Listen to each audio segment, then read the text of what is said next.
Welcome to Volume 2 of Hear Me Out, the journal of obvious physics that nobody will say out loud. We'll be discussing time, dimensions, compression, life, and the loop. This research was completed between midnight and 8 a.m. with a cat present.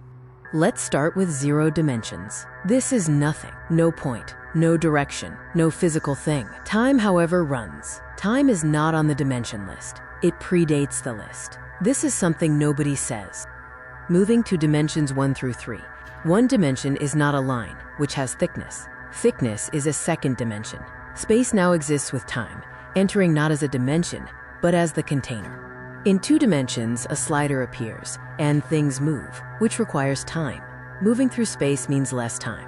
Moving through no space means time runs fully. The complete relationship between space and time is already present here. In 3 dimensions, where we live, the same rules apply with just more directions to move in. Nothing else changed. Nobody says this. The relationship between space and time is fully established by 2D. 3D, where we live, follows the same rules but with more directions. This simplicity is often overlooked. Consider the room analogy. Space is the room and time is the music playing in the room. Dimensions are the ways you can move. Time is in the room with you, but it is not a dimension.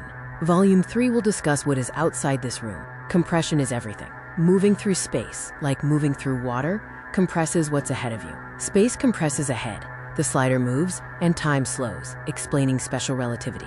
Standing near mass, like standing in deep water. Space compresses around you. Time slows, explaining general relativity. They are the same.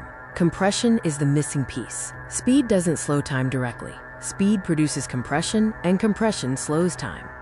Moving slowly through extreme spatial compression will slow time. Moving at any speed through uncompressed space will not move the slider. Nobody says this. Consider the aquarium analogy for compression and mass. One ping pong ball barely displaces anything. 400 hollow ping pong balls mean the water has less room, pressure climbs, and the balls compress to their smallest form. That compression is mass. Mass is a condition, not a property, a result of compressed space running out of room. Nobody says this. We've seen this in real life. The OceanGate Titan imploded in a closed volume where the space ran out of room and crushed what was inside. Everyone called it pressure, the only word you need. Nobody called it gravity. Nobody says this. People ask, but mass causes more compression? What is mass? 400 compressed ping pong balls displacing space-time is mass, just as space-time displacing the balls is mass. There is no cause or effect, only compressed space. Nobody says this. Moving to the topic of life, the number, quote, billions of galaxies means nothing if the base probability for life is unknown. We don't know if the probability is non-zero. Our sample size for life is 1. Earth. One event cannot give you a probability, as you need repetition to derive frequency. Life exists on Earth tells you only that. It doesn't indicate how likely it is, or if it can happen again. The probability of life arising is unknown.